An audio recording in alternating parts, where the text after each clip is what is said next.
Hello and welcome to the Integral Yoga Podcast. I'm joined today by Reverend Bhagavan Metro, who is a certified Integral Yoga instructor, and he was ordained as a minister of Integral Yoga in 1980. He has served as a member of the Integral Yoga Ministry Board for over 15 years. He embraces and teaches all aspects of Integral Yoga with an emphasis on married and community life. So thanks so much for being here today, Bhagavan.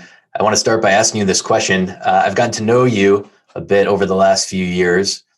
And I would say, to me, you're not the stereotypical person who becomes interested in yoga.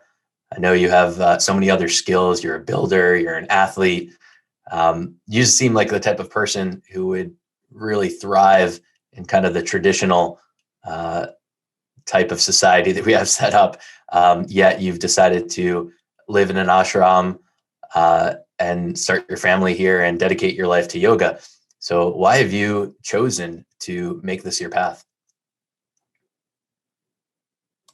Well, first, I'd like to say thanks for having me on your podcast, Avi.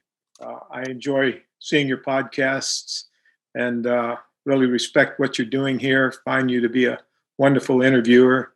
The last time you interviewed Bhavani and I, we had a great time, and I look forward to the next hour or so. Thanks, Bhagavan. So, to answer your question, I was raised in a professional baseball family. My father was a professional baseball player, and he eventually was in the major leagues as a manager, coach, scout. And in our life, I had the opportunity to experience that high life, if you please, that big life, that successful life. And we stayed in all the great hotels. We ate in all the great restaurants. We traveled to all the great cities. We went through all 48 states. Each year, my dad would travel between his old job and his new job. Either he got fired and had to go down, or he got promoted and went up. And I got to see life, at its highest level in the U.S. And I looked around and I said, well, this is wonderful. It's all well and good, but it doesn't really satisfy me, and it didn't satisfy the people who were around him. My father was a wonderful man. He had a great sense of joy in life, a great sense of service. So I saw that that's what made him happy, and not having everything. So I started thinking about, well, what is this all about, and how can I get it? And of course, I went through a long search, went through all the Christian religions, spent some time studying and participating in Southern Baptist, which my mother was, Ukrainian Orthodox Catholic, which my father was, Catholicism, touched base with Mary Baker Eddy, so forth and so on, everyone right all the way through. But I couldn't find what I was looking for there.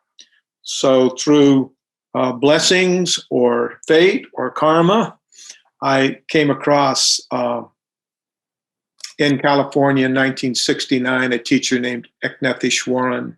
He was a meditation teacher, a Fulbright scholar at the University of California in Berkeley. And I went to his classes, and in his class, I learned to meditate because he was a meditation teacher. And he also taught, he spoke on the saints of Catholicism in India. So I came in touch with all the saints. And this man had a deep, deep peace about him. Just amazing. You walked up to him and you just felt like peace was in the entire room that he was in. And I'd never run into anything like that. So for about 2.5 years, while I was working in California, Bhavani and we were married at the time. This was in 69, 70, 71. I studied with him, and I got a real deep understanding of Eastern spirituality through this man's teaching, because he was a realized master, what they call a realized master.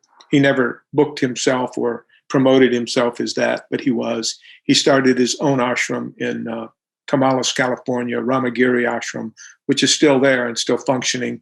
At least it was the last time I was out. I think it's still there now.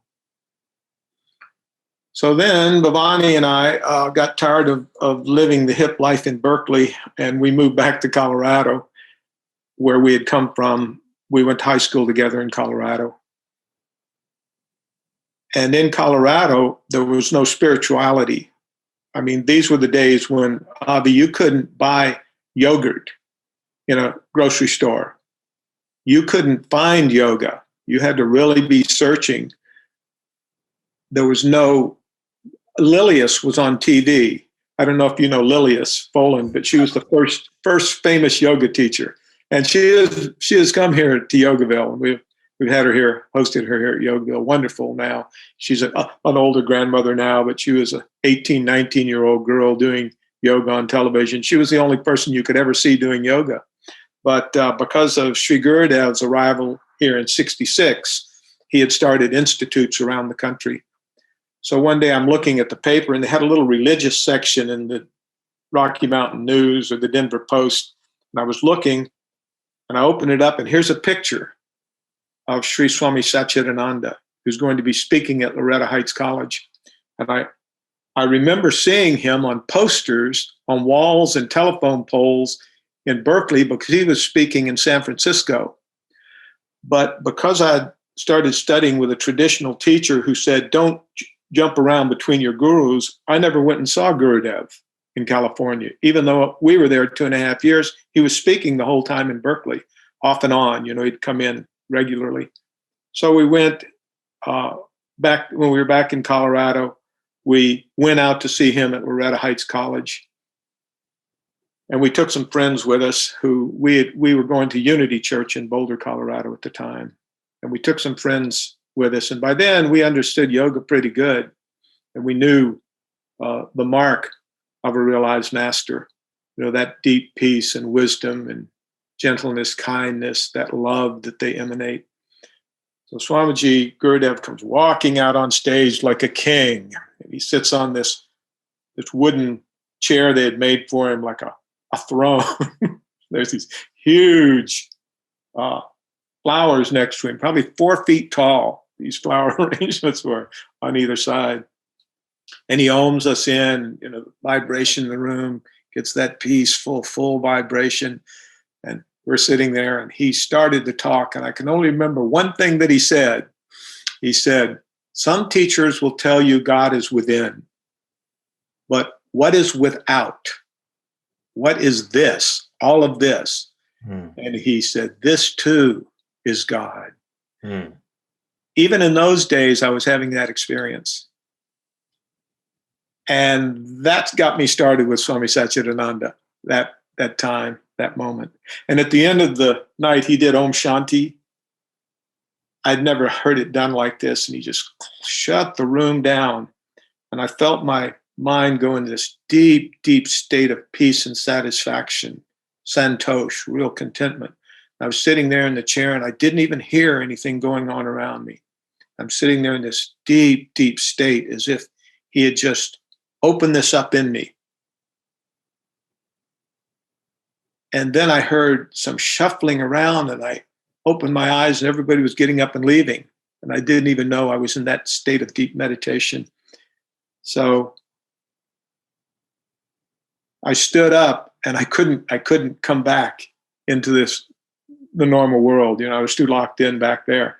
But Bhavani started elbowing me because she always keeps me on the right track. come back, you. And later on, so we went out. Our friends didn't experience it. We went out, we got in our car and started back home, and I started telling her, and she said, I experienced the same thing. But Bhavani, having a more outgoing personality, was able to come out of it quicker than I was. So that was our introduction to Gurudev and spirituality.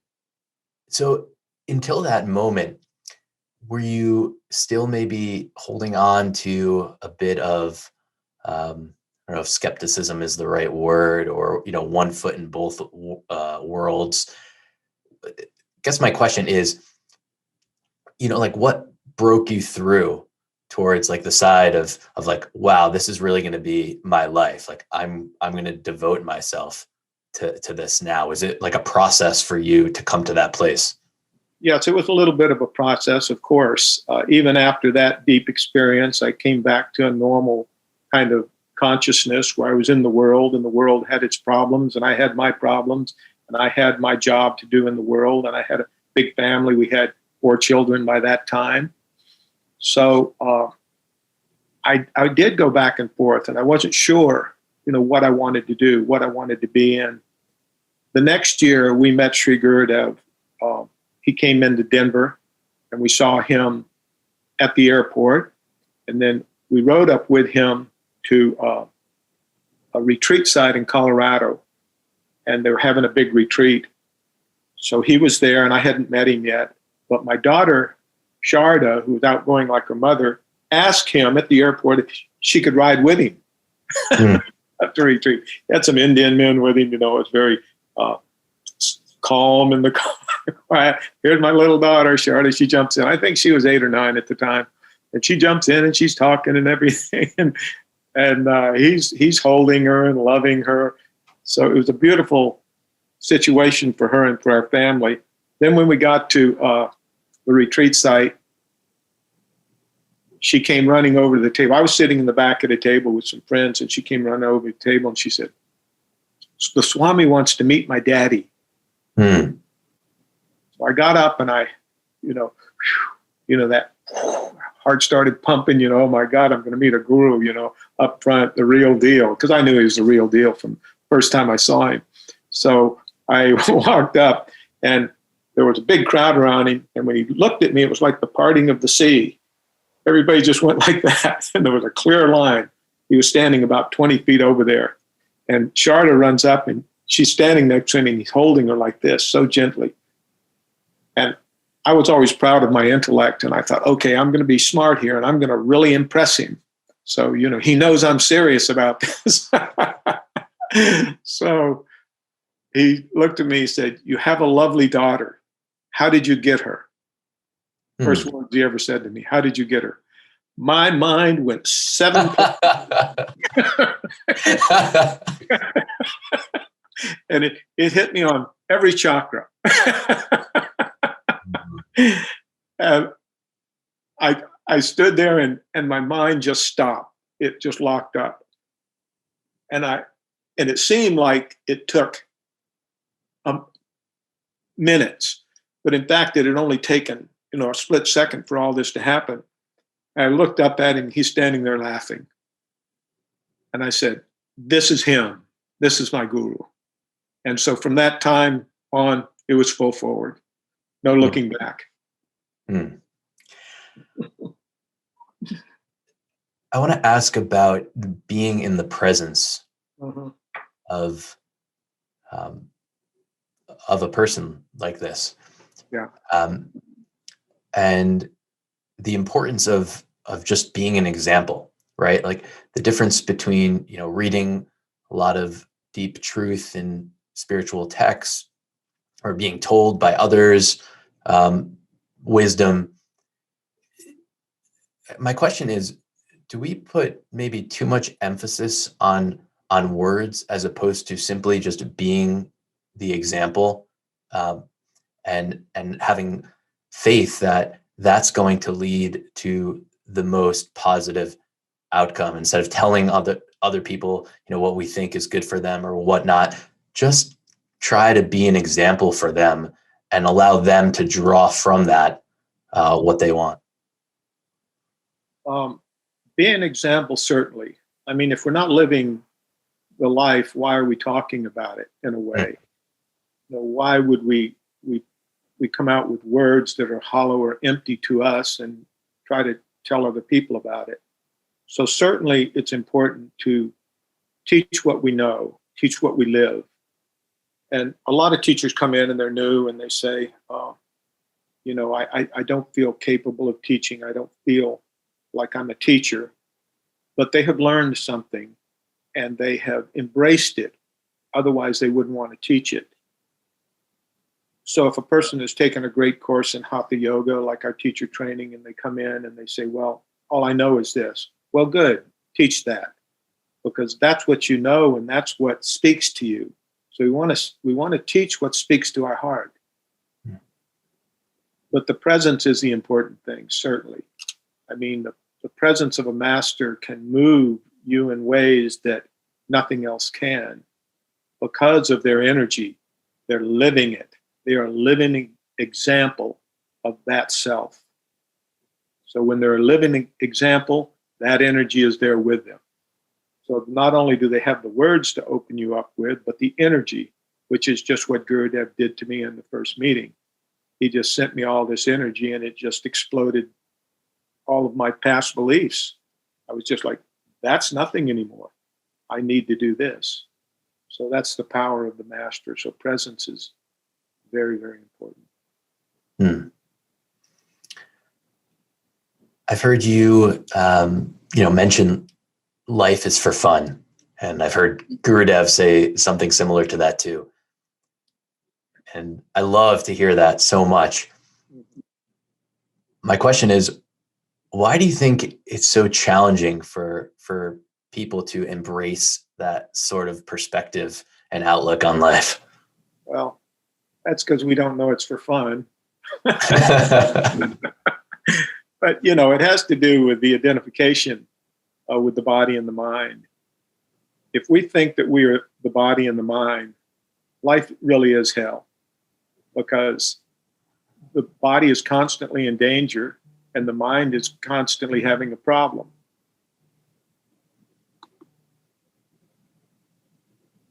So we need first, if we're going to really experience life is for fun, to solve the problem of the mind. It needs to be solved. We can't enjoy it until it's solved, not fully. We can enjoy parts of it, of course. We can enjoy, eating, dancing, having relationships, having a job, all of those things we can enjoy. But those things are temporary things. They're not going to last forever. Someday the body's going to die. So all of this someday is going to end. We don't want to think about that. We don't want to investigate that, but it's an investigation that must be done. Every master, every teacher says, I'm not the body, I'm not the mind. But if we identify with that, we're in a very, very precarious position, because we have to protect those two things, the body and mind. And we have to try to do something to further them in a way. But through yoga, we learn that we are not that, and we are not that. We say, oh, okay, we're not the body, we're not the mind. So there's no problem in that. So I'm not the body, I'm not the mind. What am I? Well, the immortal self. I am, right? So Master Shivananda said this, that was one of his big treatises. I'm not the body, I'm not the mind, roaring like a lion. Immortal self I am. So through the practice of yoga, we actually come to have an experience of that, an experience. And when we have that experience, there's no longer any question. So the practices of yoga are specifically designed for us to go to have that experience at some point. It's a long, difficult path. There's no doubt about it. This is not easy, but it's possible. And it's for fun. Of course it's for fun. It's all for fun, but the fun won't come in fully until we're realized, because we get afraid, right? There's fears. What happens if I step out here and a snake bites me? What happens if I wreck my car? What happens if I lose my money? What happens if my relationship falls apart? What happens if I don't get the job? What happens if I'm not enough and I can't be what I need to be in my life? Why is it that no matter what I think, I can't find happiness? See, all of these problems come in, and therefore tension is created in that, deep tension. But in realizing that we are the self, there's no tension left. There's no tension in that. We're not the body, we're not the mind. What difference does it make to us what happens to these things? It's like your car. You may love your car, you may really like your car. I got a beautiful car, I like my car. But if I wreck my car, it doesn't hurt me. I may be sad for a minute, oh darn, lost my car. But if I but I can get another car. And the body's the same way. But we don't realize that. We think in terms of one lifetime, and it's not enough. We need to think in terms of lifetimes and expansion, so that if we do lose the body, it's not the end of the world. It's the end of the world, but it's not the end of our life. So like a deep knowing that the me inside me is not going to end when my body dies. Exactly. And it's a knowing, but it's an experience. You absolutely know. It's not theory. It's not a thought. It's not a feeling. It's knowledge. I know that I'm not going to die. I can never die. I'm the eternal, immortal self. But that aspect, the immortal self, which the me is, right? Yes. Is there still a uniqueness there in the me that is a part of the immortal self? Like, right? Is it just the same immortal self, or is there still that diversity, that uniqueness? Maybe we're talking on the level of souls. I don't know the correct word to give it to, but is there still a uniqueness in that aspect of me that is the immortal self? Yes, if you think of it as how I'm me as immortal self is expressing through this body and mind in the moment. Yes, there's uniqueness. If you became realized, you wouldn't suddenly become Swami Satchidananda. You wouldn't don the orange robes and grow the beard and walk and talk and eat and think like him. No, it's not that at all. It's the expression of the self through this body and this mind. So then the self expresses fully through this body and mind, unfiltered. And that's important, unfiltered. So no, you don't lose it. Nothing is lost in that way.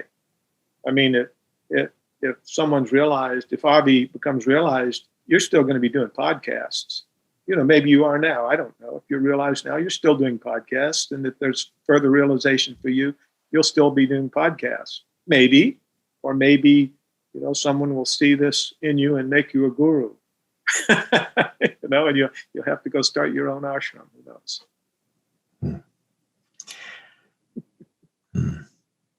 I just love the outlook of seeing it as fun. That just resonates so much with me. Aside from the connection with immortal self, there's something else that also really helps me with it, and it's appreciation and gratitude for even my time with this body and mind that I've had so far. So it's really not so hard for me to think, well, I'm not owed any more time. So even if it ends and this is all the time I've gotten with, this body, mind, or car, or whatever it is, like, yeah, there might be a part of me that's disappointed that I don't get more time. But the higher level of myself, the more mature level, says, well, that wasn't owed to you anyway. Right. You get what you get. Get what you get. and there's no changing that. That's not something that we control. You can't get one more breath. All the scriptures say that. But that alleviates a lot for me too, because I think, culturally, we tend to use language to almost assume that we have a certain amount of time, or when this happens, when that happens. And more, I get a little uncomfortable when that sort of conversation comes up, because it doesn't feel like it's in alignment with what really is to me. Right, it is, yeah. Don't plan too far in advance, because it may not get here.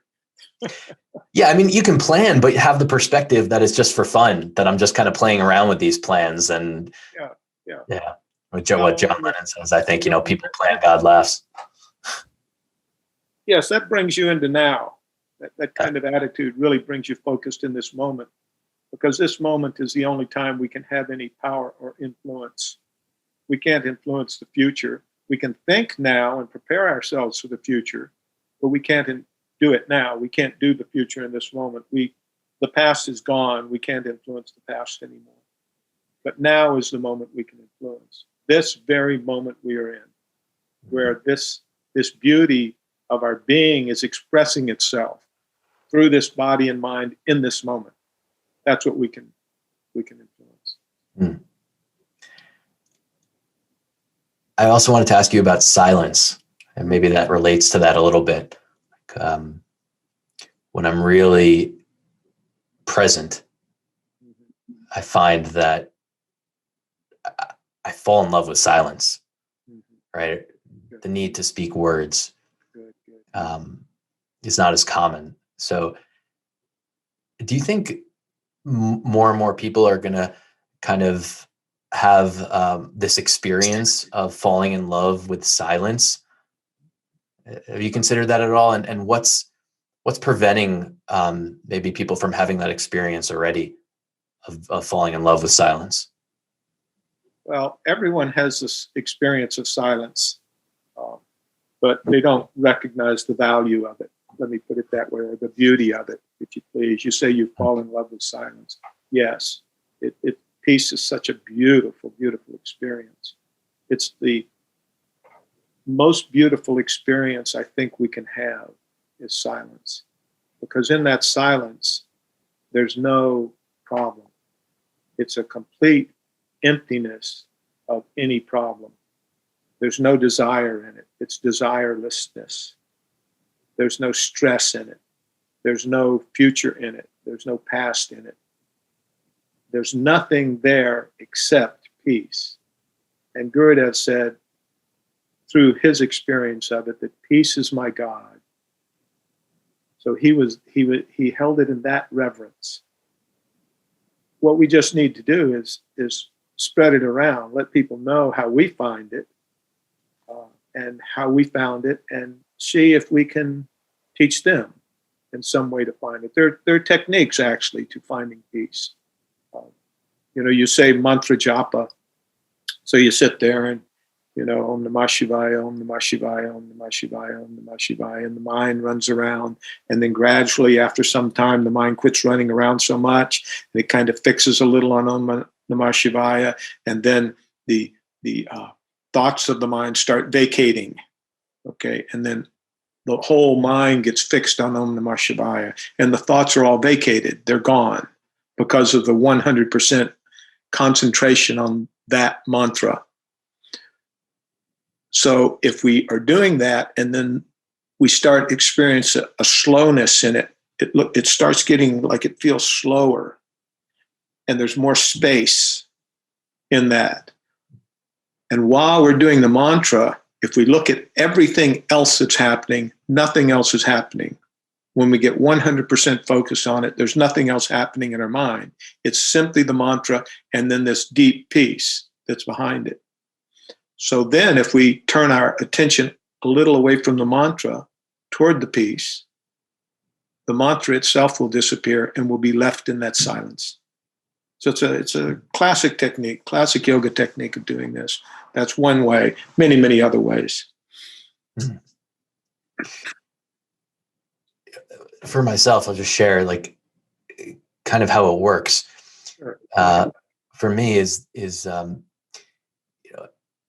and what I heard Swami Satchidananda say, that really hit me hard too, when he said that peace is his God. Mm-hmm. And so I feel that way too. At the same time, the nature of things seems to be that, if I exist in that peace, there'll come a time when I'm going to move out of it. So I'm dwelling in the peace meditation, and then I'm moving out of it. Okay, the time ends, and now I'm getting up and I'm going to work and I'm taking care of family things and whatnot. And all that's okay, right? So it's almost, for me, it's enjoying being in both places instead of saying, like, becoming addicted to one or the other. Like my mind, it just needs a break, right? Like I love my mind. I love what it can do. It's amazing, but it needs a time out, just like anything else needs to take a break. Oh. That's what pizza's for. Yeah. Did you hear me? Yeah, that's what peace is for. Pizza. Oh, pizza. That's what pizza is for. Yeah. Gurdev used to have pizza parties with us, Yeah. many pizza parties. And there, sure, there needs to be some let up from anything we're doing because it's effort to stay in peace. We have to watch the mind the whole time we're in there to make sure that it's not sneaking in, a little mouse sneaking in and disturbing it. So we have to be very aware. We have to be aware without really focusing on the mind, because as soon as we focus on the mind, it comes alive, because it's our energy that brings it alive. It has no life of its own. It's us that does it.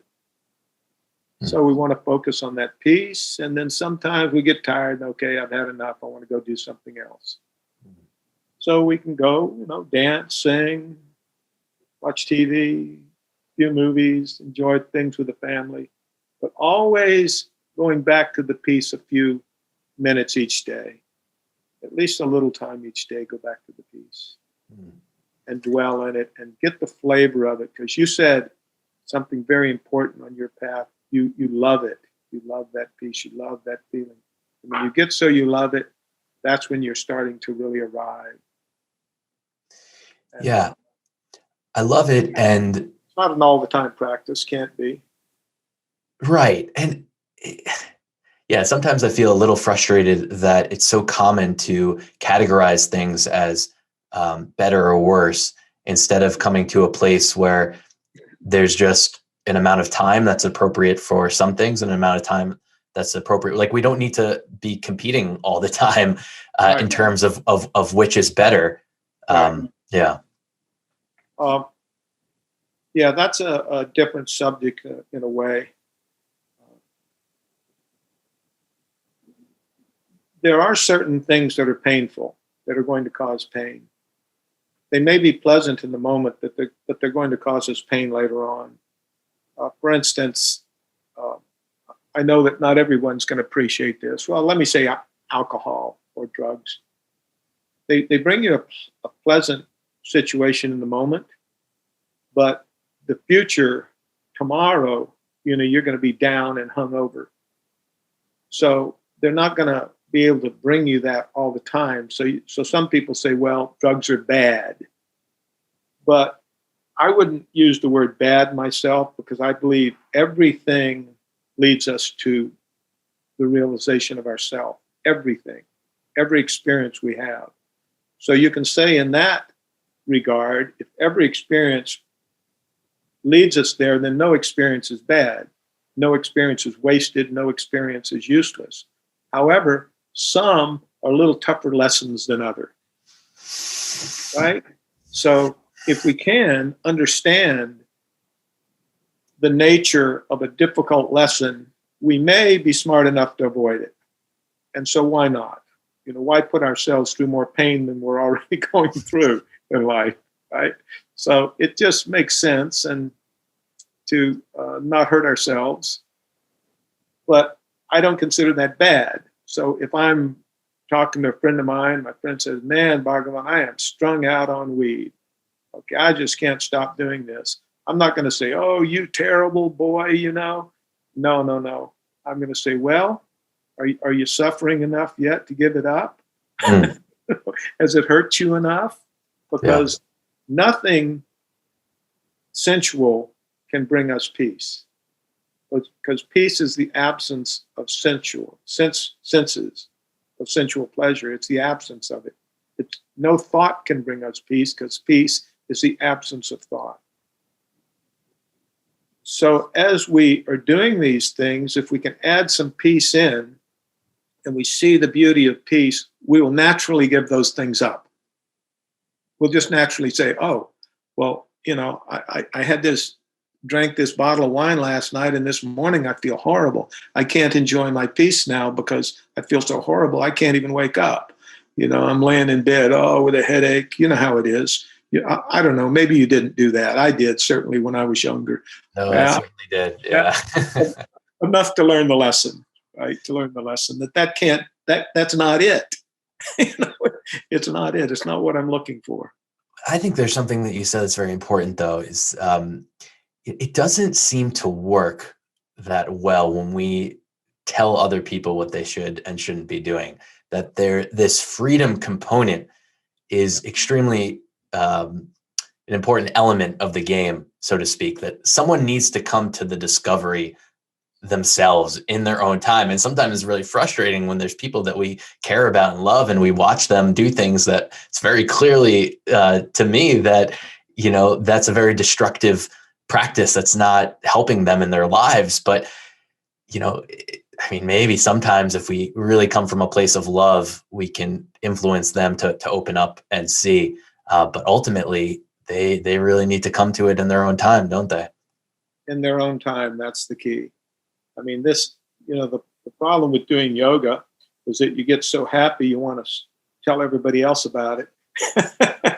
And that really doesn't work, because everybody's moving at their own pace and on their own path, and their path may be far away from what you know or have experienced. So it's not possible to judge a person on their own path. So it's much better to say to ourselves, well, they're going to get here eventually, in this life, in the next life, in the next life. Everyone arrives. Everyone goes back to their home, their inner home, to their self, to who they really are, eventually. So it takes patience to teach. You can't just jump out there and be hammering everybody off. And that's a difficult lesson for teachers to learn. Right. And then I think back to being the example and having some faith in that, right? That it's if I do have a chance to influence those that I care about and love, it's probably not going to be from me telling them what to do. It's much more likely that they'll be with me and they'll notice something if it's genuine, if my growth is genuine, they'll notice something, and then maybe in their time inquire, well, I'd like to have some of that too. Yeah. And it's a matter of love and respect. If you love and respect a teacher, you'll be open to their teachings. So first, the teacher needs to establish themselves with love for the student, needs to show the student how much they love. And of course, for a guru, that's a simple matter for Swami Satchidananda, because he did love us. But even with his love, not everybody came to him. Not everybody resonated with him. So it's important for a teacher to do two things. First, to lead with love, so that love is the thing. Respect, compassion, and a deep listening. I love Thich Nhat Hanh's teachings at Plum Village. Listen deeply to people. Know what they're saying. Know what they're feeling. Know what the source of their anguish is. And then maybe through gentleness, through love, through compassion, you might be able to help them move along. If you can, wonderful. If you can't, then just maintain your own peace and feel that presence within yourself, and that presence radiates. When you're in the presence of a person who's peaceful, deeply peaceful, you feel it. So they'll feel it, and maybe, but it's a long trip. Don't think of it as one lifetime. Yeah, the listening. Yeah, I've been considering that a lot. To really deeply listen and to be there fully.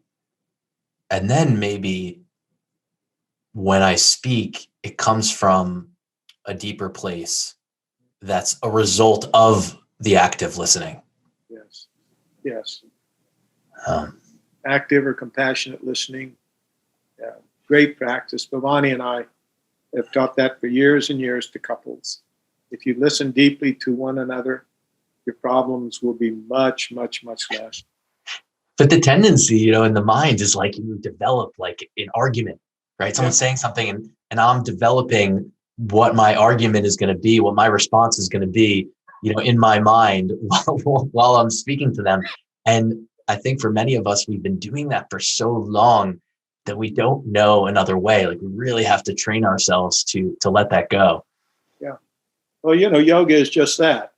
Giving up the ways that didn't work and training ourselves to new ways. And deep, compassionate listening is a new way. And we need to train ourselves. And it's very, very difficult. To me, it's one of the hardest things because I get a lot of knowledge about things because I'm primarily centered up here. And so I know how to fix everything, right? But she doesn't need fixing. Yeah. That's hard. That's hard to watch your closest beloved go through such pain.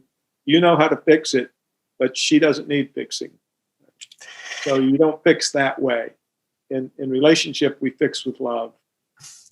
Yeah. So, someone made me aware at one And point don't even call it fixing. No. yeah, someone made me aware at one point that, that men tend to have this tendency to want to fix things. I never really considered that before, but I paid attention afterwards. And I think that there might be some truth behind it. Definitely for myself. I have that, man, I really want to fix things. Yeah. And it's a practice letting that part go. Well, we do want to fix things, and that's not a bad thing. It's just that we need to fix the right things. Fix the door when the doorknob's broken. Make sure that you've fixed enough food in the refrigerator. Make sure the car has gas in it when she needs it in the morning, right?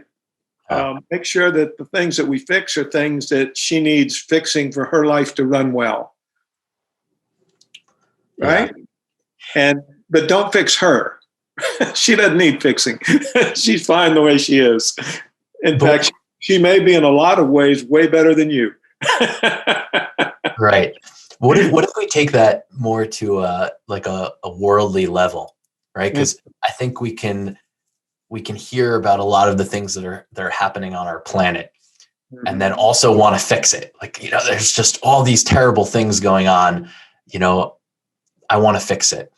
But does the same thing hold true, right? Like nature doesn't need each of us to fix it. But at the same time, it's like there's something I think to be said for doing your part, right? It's like this balance between those two things. So for me, I could say, what I'm working on is accepting how things are, having total faith in the unfoldment, and humility for me to not be able to understand why things are happening the way that they are. Now, at the same time, if I can be grounded in that place, maybe I'll take some action that feels right, that might lead to some good. Yeah. Yes. If we look at a problem and we try to throw a physical solution at it, it oftentimes doesn't work, because the problem is not the physical solution. The problem is the emotional pain behind it. So we want to get down in and find the emotional pain, but emotional pain is not something you can fix with words or you can fix with any kind of effort. It's a kind of thing that only gets fixed with love and with spaciousness and with acceptance. So in the world, for instance, we have all these blow-ups that are happening right now, and you look at these things, people are very emotional while they're doing it.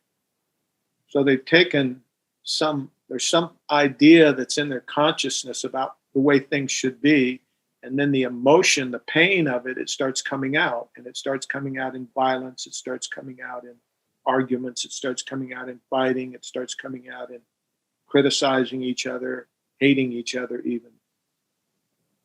So we can't solve that problem with any particular action, though some things will help a lot. So we don't want to give up that action, but we need to primarily solve that with relief of the pain that's in people. If we can do that, then the people are fully capable of solving their own problems. Because they, in fact, more so than us, because they know intimately what their problem is. We don't. Right. But through that love, through love, through acceptance, through compassion, through listening, deep listening, through service, and by service doesn't fix. Service just does what's in front of it, right? So through service, we can do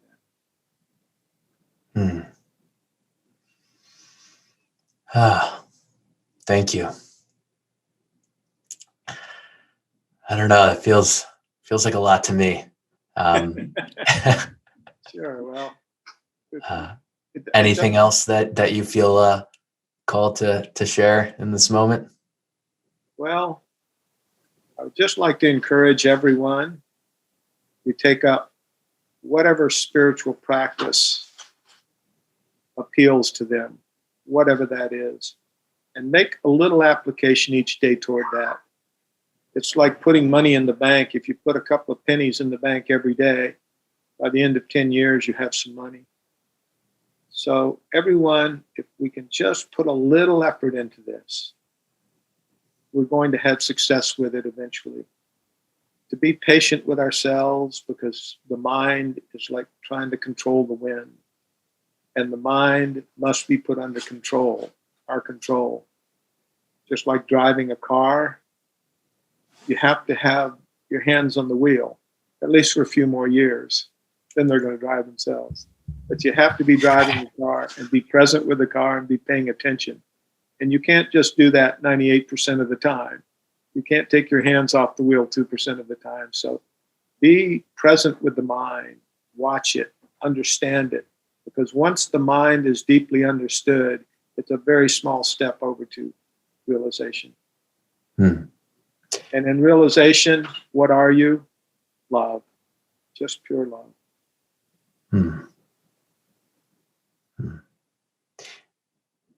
If I could add, it makes me think about one of the practices I have is remembering to kind of view myself as my own like safekeeper in a way, right? So like the higher part of myself is seeking to take care of Avi in a way, with knowledge that if everyone does that, if everyone really takes care of themselves and is their own safekeepers, things will go really well. Because as you said about different locations and people's problems, like we know what we need more than anyone else does, right? So, yeah. And not only do you take care of yourself, but be the best to take care of things around you in a gentle, serviceful way.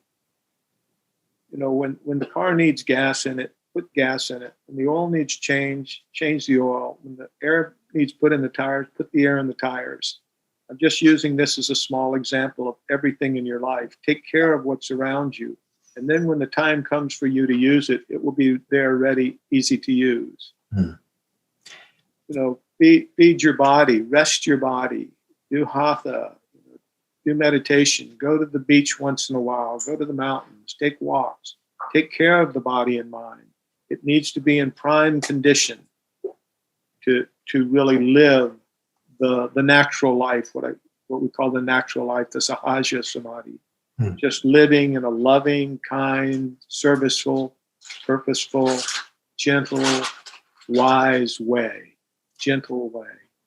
The body needs to be healthy for that. The house needs to be clean. If you look for an hour because you've lost your keys, how are you going to serve? Have a hook to hang your keys on. Every time you come in, hang them in the same place. Then when you get ready to leave, the keys are right there.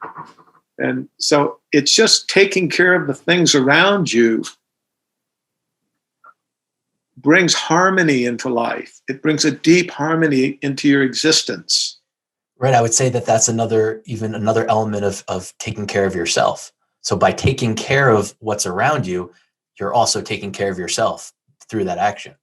Yes, because everything is yourself. Everything is yourself. You know, in a way, we're one self. And if I take care of you, I'm taking care of me. And realizing that makes it a lot easier to lead with love. That's right. That's right. That's exactly right. Gurudev said this: once you see the self in all, then there's no question about how you're going to feel. You're going to love. So. Thanks so much again, Reverend Bhagavan. If people would like to be in touch with you, what's the best way? Oh, they can PM me on Facebook. I'm still on Facebook. My number's in the Yogaville phone book. You know, I'm available through those ways. So they can call me, email me, revbhagavanmetro@gmail.com. So if anyone needs anything, I'm happy to serve and do what I can. Yeah. Thanks so much. I could say for myself, like, just you've been a wonderful example for me to be around. It really is so nice. One of my favorite parts about living here is people like you, and you officiated my wedding, and just having your presence there is, I mean, it changed the whole experience. So, but that's all from doing your own work, right? So, I mean, I'm just basically saying that I appreciate you diving so fully and genuinely into yoga the way that you have. Thank you, Avi, and I appreciate you being here and doing your job and serving your family. If we just serve our family, every family will grow up healthy, or as healthy as they can be. There's still challenges for people as adults. We have to let that in, but they'll be as good as they can be if we serve them. Amen. Thanks again. Okay. Bye-bye. Om Shanti. Thanks for listening. If you've enjoyed this content and think others might as well, please feel free to share and subscribe.